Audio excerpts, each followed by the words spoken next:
chers amis téléspectateurs. Très heureux de vous retrouver à nouveau pour une édition de Terre de Mission, l'émission religieuse de TV Liberté. Aujourd'hui, nous recevrons de nouveau l'abbé Michel Viaud, mais nous allons parler cette fois des lois en discussion en début d'année, la loi de bioéthique, la loi sur le séparatisme, les lois qui touchent à la liberté religieuse. Et donc nous allons évoquer ces questions de laïcisme militant de l'actuelle majorité, de l'actuel gouvernement. Puis nous recevons l'abbé Barthes pour parler de la situation des diocèses de France, notamment en termes de nomination épiscopale à venir. Il y a à peu près une quinzaine de diocèses à pourvoir en évêques. Et puis la situation financière également des diocèses de France. Et enfin, comme je le fais de temps en temps pendant cette période un peu compliquée au plan sanitaire, je vous proposerai quelques pistes de lecture et même aujourd'hui, exceptionnellement, un DVD. Voilà, donc quelques recensions et pistes de lecture.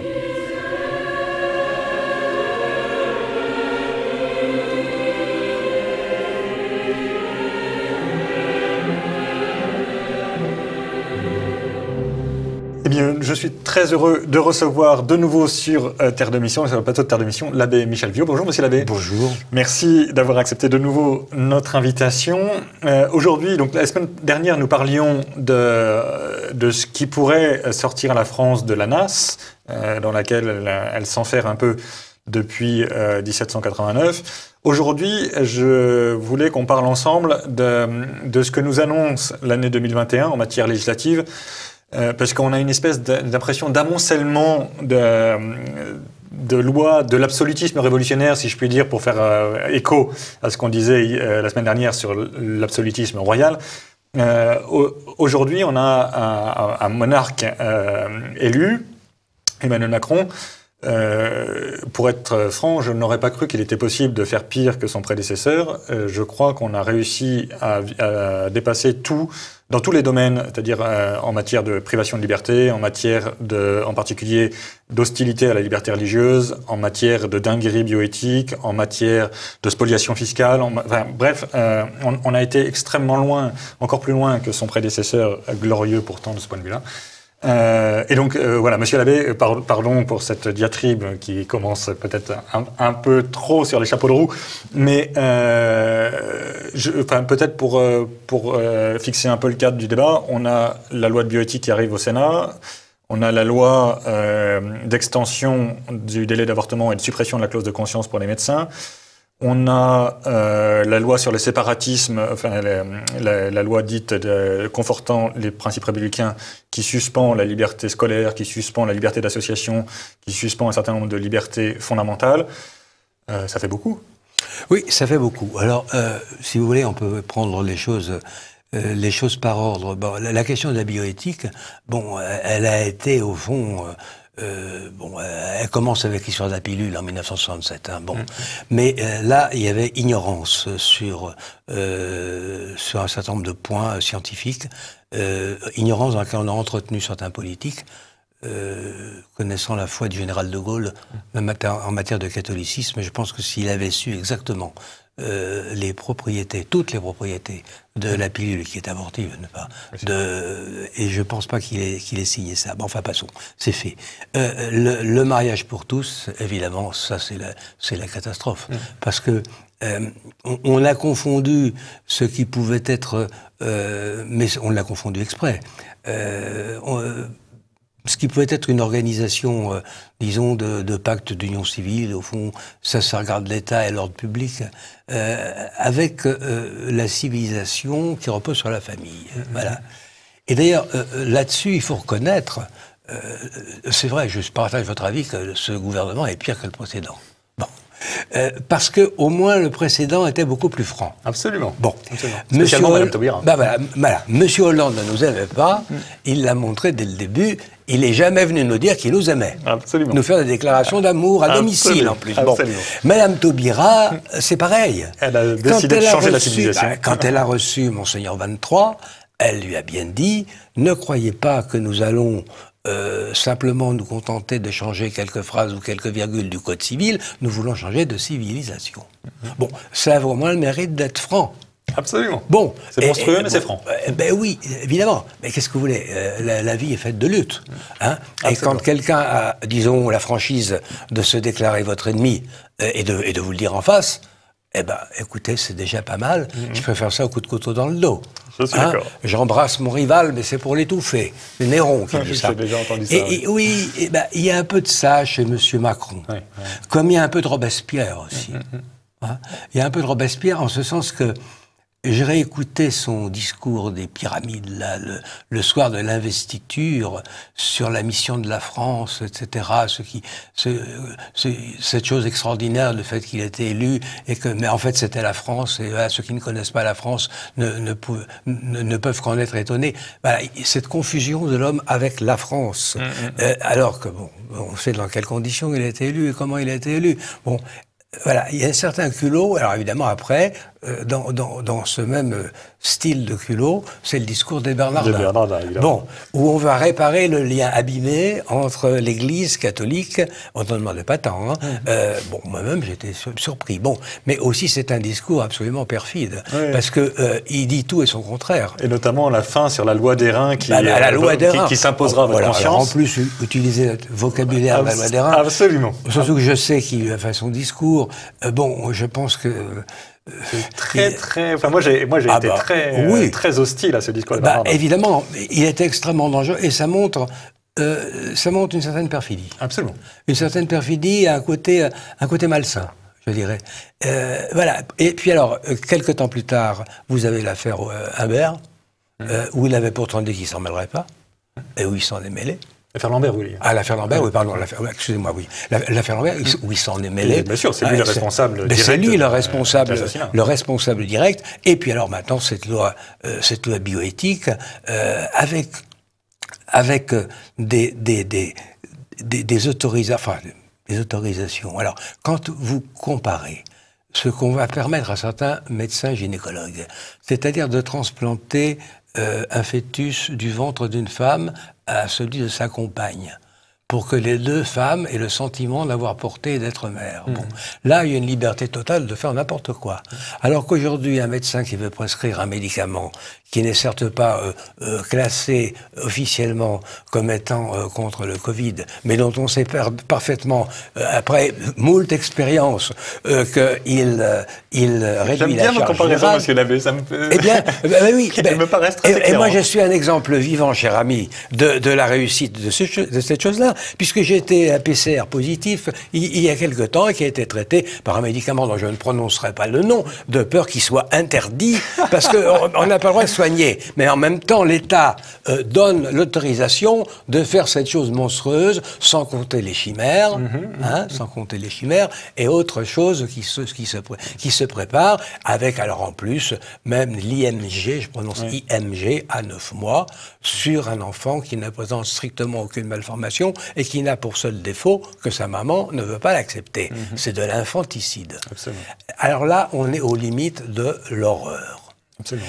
Et qui nécessite alors, à mon avis, de la place, de la part de l'Église. Enfin, moi, je le dis en tant que simple prêtre. Je n'engage que moi. Mais puisque se trouve, je suis à la pastorale des funérailles du diocèse de Paris. Moi, je ne me vois pas du tout célébrer les funérailles chrétiennes de gens qui ont participé à ça. Pas du tout. Pas du tout. Il faut être cohérent. Pour moi, ils se sont, n'est-ce pas, ils se sont mis dans l'apostasie. L'apostasie, s'ils sont baptisés. Donc l'apostasie, c'est l'excommunication laté sentencié. Et s'il n'y a pas à repentir, on n'enterre pas un excommunié à l'Église. Bon. Ou alors, ils ont été complices d'avortement. Et c'est aussi l'excommunication laté sentencié. Et on n'enterre pas un excommunié à l'Église. Voilà. Donc il faudrait être très strict là-dessus. Et moi, maintenant, je me renseignerai quand j'aurai des gens qui ont exercé des fonctions politiques, par exemple, de savoir ce qu'ils ont voté et ce qu'ils ont fait, parce que là-dessus, l'Église ne doit pas se contenter de faire défiler dans la rue ou de donner sa bénédiction en disant c'est très bien, on est pour la vie. Il faut qu'il y ait des actes concrets. Et je pense que le refus des obsèques religieuses est beaucoup plus parlant aujourd'hui que le refus de donner la communion. Parce qu'en fait, ils viennent pas communier. Ils viennent pas communier. Mais le fait de savoir, pour eux et leur famille, et pour leurs ambitions familiales ou ce qu'ils ont envie pour leurs fils, par exemple, s'ils sont dans un territoire où ils veulent faire réélire fiston, parce qu'il y a des dynasties qui se créent quelque part. Bon, on le sait tous, même en République. Bon, après tout, c'est bien humain. Eh bien, oui, là, le cercueil sera resté à la porte de l'église. Voilà. Oui. Oui, je pense que c'est un devoir de cohérence. On ne peut pas à la fois être la religion de l'incarnation et violer si manifestement la créature que Dieu a tellement aimée qu'il a pris sa chair. Voilà, et je voudrais rappeler d'ailleurs à ce sujet, parce qu'il faut être aussi très clair, que sur ces points-là, notre Saint-Père, le Pape, est absolument inflexible et qu'il a rappelé constamment ce que je viens de dire. Absolument. Bon, et que en ce qui concerne les obsèques chrétiennes, j'ai le souvenir très précis, il y a quelques années, d'un vieil Essès qui est mort à 103 ou 104 ans à Rome, et le pape a refusé qu'une église soit ouverte. Ouais. Il a permis qu'un prêtre, si la famille le demandait, aille dans la maison et dise des prières, mais il a refusé les honneurs des funérailles chrétiennes, en tant qu'évêque de Rome. Et je trouve qu'il a eu raison. Il a eu parfaitement raison. Alors maintenant, vous abordiez l'autre question, qui est très grave, sur les associations à la liberté de l'Église. La fameuse Libertas Ecclesiae, qui cette année aussi en a pris un bon vieux coup. Ça, c'est sûr. Hein, certains, pas nombreux, hein, mais c'est toujours pareil, quand on fait quelque chose, on a des reproches, m'ont reproché mon discours très politique sur les marches de Saint-Sulpice. Eh bien, moi, je ne le regrette pas. Et je vous dirais, je le ferais encore si j'avais à le faire. Voilà. Parce que, non, trop, c'est trop. Je suis d'accord. Hein. Et je ne vois pas en quoi il était imposé 30 personnes. Non, mais c'était attentatoire à la liberté religieuse. Et en plus, le bruit court, je ne sais pas si c'est vrai, hein, mais que finalement, on imputerait ce numerus clausus de 30, non pas au président, mais à certains évêques qui auraient proposé d'eux-mêmes cela. Alors là, vraiment, c'est tout et n'importe quoi. Je trouve qu'on peut, qu'on soit contre nous, qu'on prenne des mesures méchantes contre nous en disant ça sera 30 partout, voilà, on ne va pas en discuter. Bon, moins qu'on assume son choix. Qu'on ne dise pas, je ne l'ai pas dit. Alors que et c'est pourtant le cas. Bon, alors, on est en train en Conseil des ministres, on a choisi la date du 9 décembre, symbolique, date donc de séparation donc, de l'Église et de l'État, pour modifier deux lois, celle de 1900 et 1905, dont nous savons très bien quels sont les outils, enfin, disons, les moyens sur lesquels on s'appuie pour qu'il y ait cette séparation entre l'Église et l'État et qu'en même temps les différentes confessions religieuses aient un statut juridique. Bon, ça n'a pas été sans mal pour les catholiques, on ne va pas refaire l'histoire dans ce domaine, mais enfin, il faut savoir que, en ce qui concerne les catholiques, la loi de 1905, elle est hérétique. Elle a été condamnée 2 fois, une fois par Pie X en 1906 et une autre fois par Pie XI en 1924. Bon, donc on ne va pas revenir là-dessus. Bon, cela dit, et ça montre quand même, je dirais, l'esprit de compréhension et de tolérance et d'ouverture de la papauté, c'est qu'on n'est pas revenu là-dessus. Mais c'est écrit. Et aucun pape ne peut revenir là-dessus. Bon. Mais on n'est pas revenu là-dessus pour ne pas gêner, d'autant plus que ça fonctionnait pas si mal à partir de 1924, quand on a organisé les associations. Une fois que le statut des cultuels est redevenu conforme à la nature de l'Église, possiblement conforme en tout cas. Oui, mais le pape a émis des grandes réserves. Il a dit que ça ne lui plaisait pas, que c'est pas lui qui avait choisi les diocésaines. Mais bon, il le concédait. Mais c'était pas non plus sa tasse de thé. Je demande qu'on relise bien le texte, s'appelle Gravissimam Quae, de 1924, de Pie XI. On verra très bien que ça lui plaît pas. Et là, il éprouve d'ailleurs le besoin, à la fin, de reprendre en résumé toutes les condamnations de Pie X. Donc il y a une continuité, et il y a toujours une continuité entre les papes. Ça, il faut Monsieur Davé, je suis désolé, il va falloir qu'on arrive à la fin de cette émission. Eh bien, justement, je suis heureux de voir que sur ces lois, il y a quand même un accord entre protestants et catholiques, entre chrétiens, pour dénoncer les risques de dérive en ce qui concerne la liberté des cultes chrétiens en France.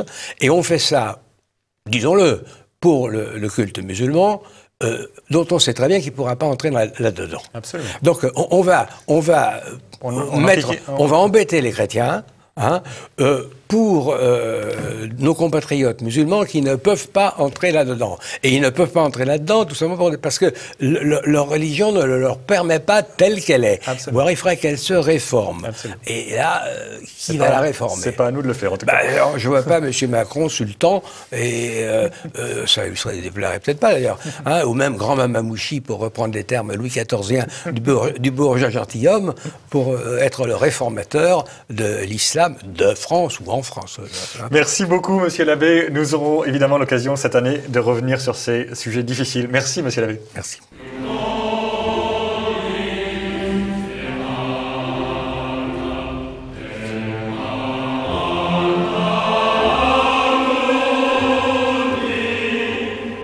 Eh bien, nous revenons sur le plateau de Terre de Mission et nous recevons de nouveau l'abbé Barthes. Bonjour, Monsieur l'abbé. Bonjour Guillaume. Merci d'avoir accepté à nouveau notre invitation.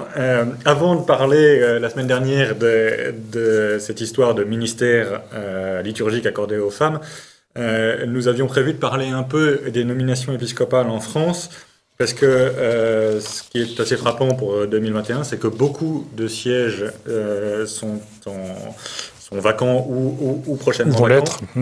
Et donc il y a un vrai sujet de nomination. Et puis par ailleurs, on a la queue de comète, si je puis dire, de la crise sanitaire et une situation financière assez inquiétante des diocèses de France. Donc on va un peu parler des deux aspects de cette gestion, entre guillemets, de l'Église de France, à la fois du point de vue du gouvernement et du point de vue des finances. Et les deux pouvant changer au final, comme on dit, à la fin, pas mal de choses. Absolument.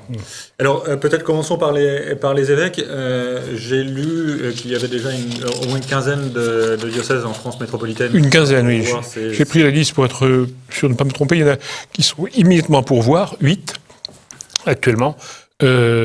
Créteil, donc ça y est, c'est pourvu. C'est Monseigneur Blanchet ces derniers jours. D'ailleurs, je pense que dans les prochains jours, on va voir des nominations. Moulins, Amiens, Ajaccio, puisque l'évêque d'Ajaccio, Germain, était parti à Lyon.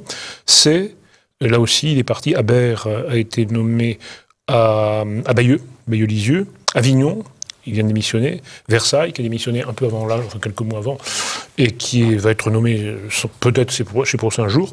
Et Troyes. Ça, c'est dans l'immédiat. Et ensuite, 5 autres qui seront vacants au cours de l'année, à savoir Toulouse, c'est important, Nice, Nîmes, Saint-Flour et Dijon. D'accord. Donc, tous ces sièges sont à pourvoir. On parlait de quelques sièges en Outre-mer. Oui, alors j'ai pas noté, mais quelques-uns. Donc, au total, ça fait un beau paquet de sièges à pourvoir. Dans une situation difficile, même pour trouver des hommes, parce qu'il y a de moins en moins de personnes dans les diocèses, que les diocèses sont parfois minuscules. L'archevêque d'Auch, qui vient d'être nommé dans la petite ville d'Auch, le petit diocèse extrêmement rural, qui n'a à sa disposition qu'une quinzaine de prêtres en exercice, et encore, je force peut-être le chiffre, peut-être c'est 10, dont la plupart sont étrangers, sont noirs. Donc les nommés, enfin les pressentis, sont pas toujours d'accord pour être nommés. S'ils sont curés dans une grosse paroisse de Paris, ils ont plus de moyens. Oui, ils ont plus de moyens, ils ont plus surtout de public, parce que c'est des choses terribles. Enfin, les diocèses, le Cantal, par exemple, le diocèse de Mende, où pratiquement plus personne ne pratique. Enfin, c'est des églises vides où il n'y avait aucune difficulté pour les chiffres des confinements. Quand on nous disait qu'il fallait 30 personnes, alors à Paris, ils criaient comment ça suffit 30 personnes. Ça, je peux vous assurer qu'à Agen, à Mende, ça ne faisait aucun problème. Hélas. Alors voilà, donc cette chose-là, il va y avoir des nominations, ce qui va renouveler évidemment le visage de l'épiscopat. Ils seront nommés parmi les vicaires généraux, parmi les curés importants, si encore ils acceptent d'être nommés. Ou un peu de chaise musicale. Des choses musicales, oui. Alors il y a des membres de la conférence épiscopale, enfin des prêtres qui sont des prélats parfois dans les bureaux de la conférence épiscopale, qui vont être nommés des auxiliaires. Bon, je pense par exemple à Monseigneur Héroard à Lille. Bon, il va faire partie nécessairement oui, Lille, je crois bien. Enfin, des prochains nommés, ainsi de suite. Voilà, donc ça ne va pas changer peut-être grand-chose sur le fond, mais si tout de même, parce que c'est une nouvelle génération qui arrive peu à peu, qui n'est pas comme la précédente, qui est plus pragmatique, qui sait qu'elle a très peu de moyens, qui, par exemple, dans les affaires qui nous intéressent, qui m'intéressent, à savoir les rapports avec le monde traditionnel, la messe traditionnelle, sont plus pragmatiques, encore une fois. Quand dans un diocèse, si vous voulez, vous avez une messe traditionnelle où il y a 60 personnes et qui sont très jeunes par rapport au reste, on ne veut pas briser cette chose-là, on ne peut pas, et ainsi de suite. Voilà. Alors après, vous me parlez du problème financier. Oui, c'est ça. Donc on a beaucoup dit, et évidemment c'est pas fini, mais on a beaucoup dit que 2020 avait été une année terrible pour l'Église de France. Moi, j'ai lu terrible pour l'Église en général. Terrible pour l'Église en général, mais en particulier au plan des... Donc, évidemment, il y a beaucoup de choses beaucoup plus graves que les finances, mais... J'entends bien, mais même pour les finances, les finances du Saint-Siège sont aussi je crois que j'avais parlé dans une précédente émission, vont très mal, il faut le dire. Excellent. Et donc, dans l'Église de France, les chiffres qui ont couru, c'est qu'en gros, la moitié des revenus annuels avaient disparu. Oui, pas tout à fait la moitié, 40%. 40%, et qui représentait quand même quelques dizaines, autour de 90 millions d'euros de pertes. 90 millions d'euros, absolument, oui. Soit une baisse de 17% sur un an des recherches totales. Ça vient évidemment de l'absence de pratique. Puisque, donc pas de pratique, pas de quête, du culte évidemment qui traîne un peu par la force des choses, alors que pas tout à fait comme dans les commerces, mais enfin tout de même, il y a des frais, des charges fixes, d'autant que maintenant, dans les églises, dans les presbytères, etc., il n'y a plus cet important personnel bénévole qui était autrefois de religieuses, quelquefois religieux, mais religieux surtout. Tout ça a disparu, donc il faut payer. Et payer au véritable prix. Donc tout ça grève énormément. Au total, la conférence épiscopale a avoué que un tiers des diocèses, une trentaine donc de diocèses étaient en très grande difficulté. Enfin, 30 en difficulté, donc la moitié, 15 en très grande difficulté, c'est-à-dire au bord de la faillite. Bien, alors la conférence épiscopale peut allonger dans un premier temps des fonds, on peut vendre des immeubles, mais ça durera ce que ça durera. Oui, et puis en plus, s'il y a une vente relativement massive d'immeubles, ça va déprécier le prix, comme on a vu en 1790. Alors, évidemment, on ne sera pas dans cette gamme-là. Non, le véritable problème, c'est qu'il y a moins d'immeubles. Dans des diocèses comme les diocèses urbains, surtout Paris, il y a beaucoup d'immeubles. De toute façon, il n'y a pas de gros problèmes, là. Mais dans d'autres diocèses, il y a déjà beaucoup moins d'immeubles, parce qu'on a déjà vendu pas mal de choses. Et non seulement on a vendu, mais on a fait dans les années 70 des dépenses somptuaires. On avait un vieil évêché, l'évêque voulait avoir un nouvel évêché, donc ça coûtait très cher. Ensuite, il ne se pensait pas ça, mais il y a la mise aux normes qui est arrivée, qui coûtait évidemment très cher. Tout ça plombe beaucoup les finances. Sachant que le Saint-Siège, les finances vaticanes, comme on dit, sont à peu près dans le même état, avec des pertes considérables du fait que, d'une part, il n'y a plus de cette ressource. Les finances du Vatican ne se représentent pas, c'est quelque chose de colossal. Enfin, il faut faire tourner. Mais les musées du Vatican sont fermés depuis mars. D'autre part, il y a le Saint-Siège vit un peu comme Paris sur beaucoup d'immeubles, peut-être plus davantage encore. Les accords du Latran avaient donné un gros patrimoine immobilier dans beaucoup de locations, notamment de locations commerciales, dont les loyers rentrent plus à cause de la crise, là aussi. Et puis le denier Saint-Pierre qui est en baisse continue, et cette fois-ci très sérieusement. Oui, d'autant plus qu'une bonne partie, une destination importante, une source importante du denier Saint-Pierre, c'est les États-Unis, qui qui sont même un peu remontés contre le Saint-Siège en ce moment. Pas très envie, oui, pour largement de fournir des faux Saint-Siège, c'est clair. Et alors, comment vous voyez l'avenir? Est-ce que c'est, comme on dit beaucoup, à la fusion entre paroisses, entre diocèses, etc. Est-ce que c'est au contraire plus d'évêques qui deviennent en fait l'équivalent d'un curé de paroisse importante? C'est l'option qui a été prise.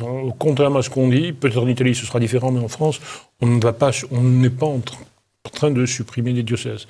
Donc on nomme plutôt des évêques qui sont de gros curés, des curés doyens pour l'instant, des curés tout court bientôt, qui ont très peu de personnel pour l'instant. Alors, avec quand même un phénomène très étrange, aussi bien du point de vue canonique que finalement ecclésiologique, c'est celui de la quasi-disparition des paroisses. Et là aussi, c'est un problème à la fois financier et humain.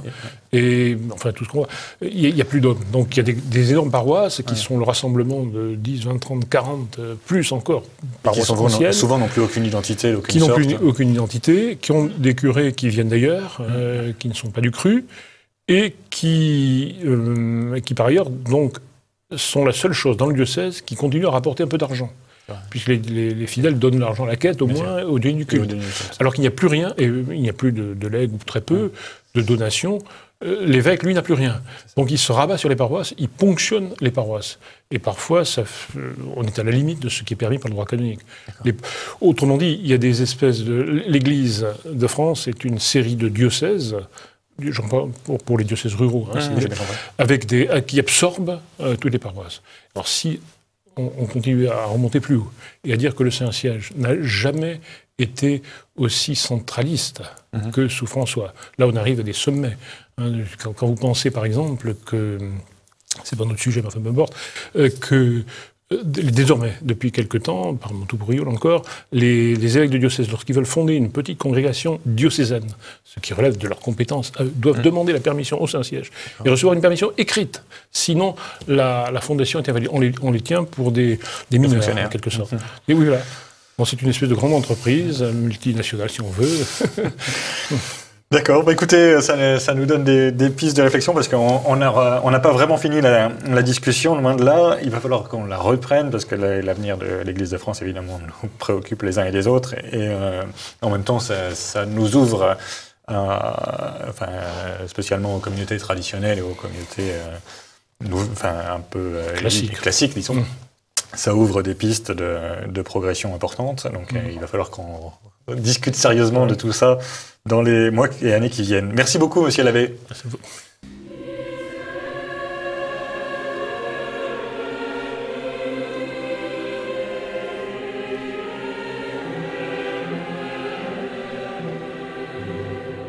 Eh bien, pour conclure cette émission, je voulais vous proposer, comme je le fais souvent en cette période de confinement, de crise sanitaire, je voulais vous proposer quelques livres ou DVD. Pour une fois, je vous proposerai un DVD. D'abord, à tout seigneur, tout honneur, je voulais vous proposer, vous en avez peut-être déjà entendu parler, du cardinal Robert Sarrat, donc, que vous connaissez probablement tous, cardinal qui est préfet de la Congrégation du culte divin, qui vient d'écrire un petit livre aux éditions Life, Couple, réveillez votre amour. Excellent petit livre sur la spiritualité conjugale, exigeant, stimulant, un bonheur, un pasteur qui nous invite à la sainteté dans le mariage chrétien. Très beau petit livre que je vous conseille. Deuxième proposition, les éditions Sage, la maison de production et distribution Sage, vient de faire paraître le DVD du documentaire qu'ils ont fait sur Garabandal. Alors c'est un documentaire qui est paru d'abord en Espagne, mais qui a été traduit par eux en français. Garabandal, c'est ces apparitions qui ont eu lieu dans les années 60, qui ont été assez controversées, parce qu'elle mettait en cause notamment le clergé et la crise de l'Église. Mais c'est très émouvant, très pieux, voilà, très belle. Et puis c'est très bien présenté dans ce DVD. Donc Sage, Garabandal, Dieu seul le sait. Troisième petite suggestion, tout petit livre aussi, de Marco Tossati, grand spécialiste du Vatican en Italie, un grand journaliste, un grand vaticaniste comme on dit, qui a écrit une brochure qui s'appelle Vigano et le pape, traduite par les presses de la délivrance.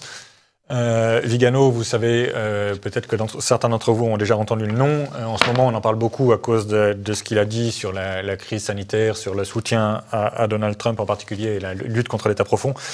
Vigano, c'est l'ancien nonce apostolique à Washington, qui avait notamment fortement attaqué le cardinal McCarrick, qui a perdu depuis toutes les prérogatives cardinalistes parce qu'il était un abuseur sexuel.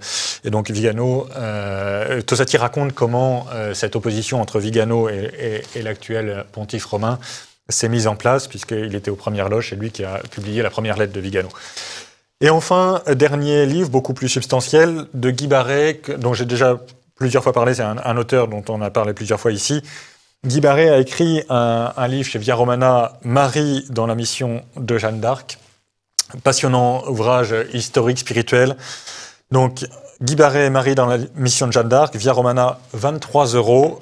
Marco Tossati, Vigano et le Pape, Presse de la Délivrance, 10,50 €. Le DVD Garambandal, Dieu seul le sait. Alors, je ne connais pas le prix. Vous savez que les DVD, il n'y a pas de prix officiel. Cardinal Robert Sarra, Life Edition, 12,90 €. Des livres de tailles différentes qui touchent des sujets différents. L'histoire, la spiritualité conjugale, la spiritualité mariale. Mais tous des livres et DVD à lire, à regarder. C'est très édifiant, stimulant. Donc, je ne saurais trop vous conseiller ces lectures et visionnages. Voilà, ainsi s'achève notre émission. Pardon pour la fin un peu précipitée, mais ça nous a permis d'avoir plus de temps avec nos interlocuteurs. Ainsi se termine notre édition. La semaine prochaine, ce sera Jean-Pierre Mogendre. Nous nous retrouvons, dans 3 semaines. Et d'ici là, que Dieu nous garde.